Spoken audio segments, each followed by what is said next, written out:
किया गया, धक्का मुक्की करने के लिए मारपीट पर उतारू हो गए। यही 2.5 मिनट लगता है, ऐसा कुछ हो रहा है उसमें। पूरी पुलिस की लेयर उसमें लगी हुई है।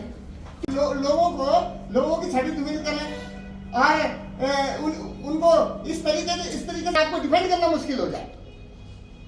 तो ये जो छेड़खानी हुई थी, आप कहते हैं कि मेरे साथ छेड़खानी हुई, तो आप आज दिन से किस है कि मैं थोड़ा सा मोटा पढ़ के सुना रहा हूँ लक्ष्मी जी को कि लक्ष्मी जी आपने ये बहुत गलत किया है और इस मुकदमे को आप वापस लीजिए। आपके साथ कुछ भी गलत नहीं हुआ है, आप ये झूठा मुकदमा कर रही हैं। इस मुकदमे को, झूठे मुकदमे को आप वापस लीजिए, किसी के बहकावे में मत आइए। आप एक महिला है, महिला का मैं भी एक महिला हूँ, इसलिए महिला होने के नाते मैं आपको यही सलाह दूंगी कि आप इस मुकदमे को वापस लीजिए।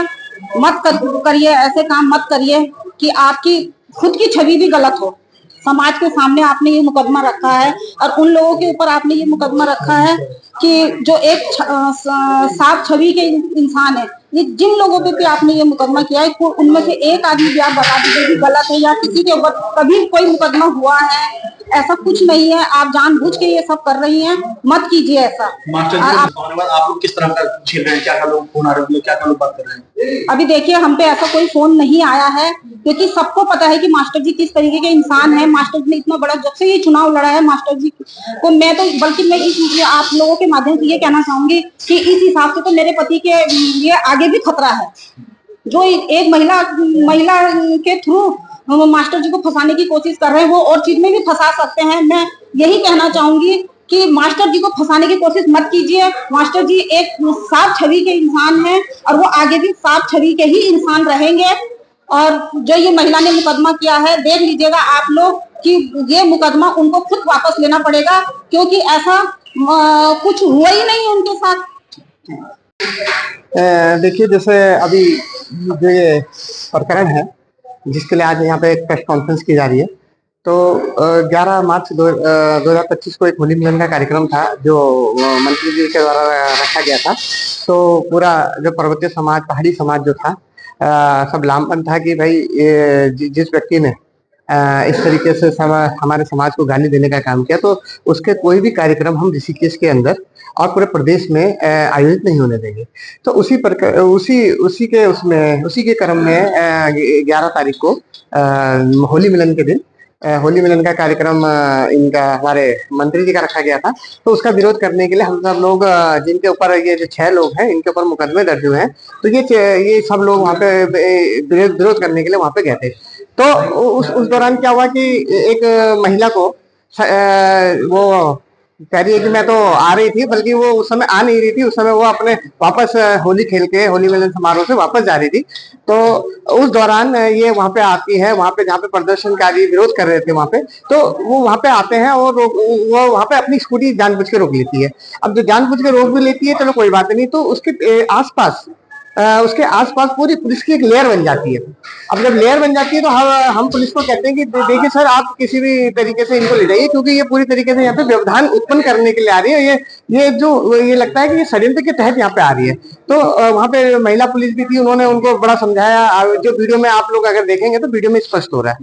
तो हम यही कहना चाह रहे हैं कि इस तरीके से बेबुनियाद आरोप लगा के, आधारहीन आरोप लगा के, मनगढ़ंत आरोप हमारे ऊपर लगा रहे हो, जो ये 6 लोगों को आपने नामजद किया है, तो ये कहीं भी समाज में स्वीकार्य नहीं है और इसका आगे पुरजोर विरोध भी किया जाएगा। अगर ये मुकदमे पहले वापस होने चाहिए, नहीं तो जो पुलिस है वो निष्पक्ष जांच करे, और जांच में यदि हम गलत पाए जाते हैं तो हम उसके लिए भी तैयार है कि अगर हम गलत है तो हमारी तरफ, नहीं तो हमारा कहना ये है कि जो ये महिला है, जो हमारी बहन है, इसने अगर किसी के मतलब दबाव में, बहकावे में आकर अगर इस तरीके का कोई मतलब मुकदमे दर्ज कराने का काम किया, तो इनके ऊपर कठोर कानूनी कार्रवाई होनी चाहिए।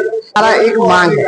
बिल्कुल, इसमें देखिए, इसमें जो पूरी तरीके से अगर आप देखेंगे तो जब एक पुलिस का पूरा प्रोटेक्शन, पूरी लेयर वहां पे है, और तब भी पुलिस वहां पे, जो ये रायवाला पुलिस है, रायवाला पुलिस के आला अधिकारी मौजूद है मौके पर। अब वो इस सारी चीजों को, सारी स्थिति को, सब कुछ देख रहे हैं वहां पे, और ऐसे सब कुछ देखने के बावजूद भी अगर आप इस तरीके से नामजद मुकदमा दर्ज करा देते हैं तो ये कहीं ना कहीं एक ये जो रायवाला पुलिस की कार्यशैली पर प्रश्न चिन्ह है। और अगर इस तरीके से हम लोगों ने ये एक विचार बनाया है कि अगर हम लोग इनके खिलाफ मानवाधिकार आयोग में जाके पुलिस के खिलाफ भी हम रायवाला पुलिस के खिलाफ हम शिकायत दर्ज कराएंगे। सुषमा जी, एक महिला के द्वारा 6 लोगों इसको लेकर काफी आक्रोश भी है, किसी को देखते हैं। देखिए, बहुत ही संकीर्ण मानसिकता है और सरकार का ये दोहरा चरित्र रहा है कि विपक्ष की आवाज को दबाने के लिए हमेशा ऐसा कदम उठाया जाता है, ये किसी से छुपा नहीं है। फिर चाहे वो उत्तराखंड हो, चाहे अन्य राज्यों का आप उदाहरण ले ले, जो भी सरकार के खिलाफ मुखर होके बोलता है, सरकार उसको जेल में डालने का काम करती है, उस पर छींटाकसी करती है, उसके चरित्र पर हनन करती है। और आपने देखा होगा तो दिनेश चंद्र मास्टर जी तो पूरे उत्तराखंड की संस्कृति के ध्वजवाहक हैं और उनकी धरोहर को आगे ले जाने का काम कर रहे हैं, पर सत्ता पक्ष के लोगों को ये आंखों में चुभ रहा है। इसलिए उन्होंने दिनेश चंद्र मास्टर जी सहित हमारे तमाम भाइयों के ऊपर जो आरोप लगाए हैं बेबुनियादी हैं। हम खुद महिला हैं, अपने भाइयों के साथ उत्तराखंड के स्वाभिमान को बचाने के लिए लगातार संघर्ष कर रही हैं, परंतु ये हमारे संस्कार हैं कि हम जो है अपनी लड़ाई को अपने बूते पे, अपने हौसले पे और सच्चाई से, ईमानदारी से लड़ते हैं। इस तरीके से आरोप प्रत्यारोप किसी का चरित्र हनन करके नहीं लड़ते, ये हमारे संस्कार हैं। परंतु अगर लक्ष्मी गुरंग महिला अगर इस तरीके का काम कर रही है तो मैं भी खुद एक महिला हूं, मुझे शर्म आती है ऐसी महिला पे जो हम अपनी जो संविधान ने हमें अधिकार दिए हैं उसका दुरुपयोग करती है। बाबा साहेब अम्बेडकर ने जो विशेष अधिकार महिलाओं को दिए हैं वो इसलिए नहीं दिए गए हैं कि उसका जो है दुरुपयोग किया जाए या किसी का चरित्र हनन करने के लिए किया जाए। अगर उसका उपयोग किया जाए तो वो अपनी अस्मिता को और अपने प्रदेश को अस्मिता को बचाने के लिए किया जाना चाहिए। और दूसरी बात मैं ये कहूंगी कि अब हमारे जो गंगा पुत्र हैं, जो गंगा जल को हाथ में लेके चुनाव लड़े थे, समस्त ऋषिकेश उत्तराखंड इस बात का साक्षी है। अगर आज उससे नहीं लड़ा जा रहा तो ये शिखंडियों को आगे कर रहे हैं, तो ये बहुत ही दुर्भाग्यपूर्ण बात है। देखिए, स्वाभिमान मोर्चा का अगला स्टेप ये होगा कि हम सारे लोग 24 घंटे का जो अल्टीमेटम दिया गया है, यदि इस महिला ने ये FIR वापस नहीं ली और पुलिसिया तंत्र ने महिला के खिलाफ क्रॉस FIR नहीं दर्ज किया तो हम समस्त महिला उग्र आंदोलन और जेल भरो आंदोलन का आह्वान करेंगे।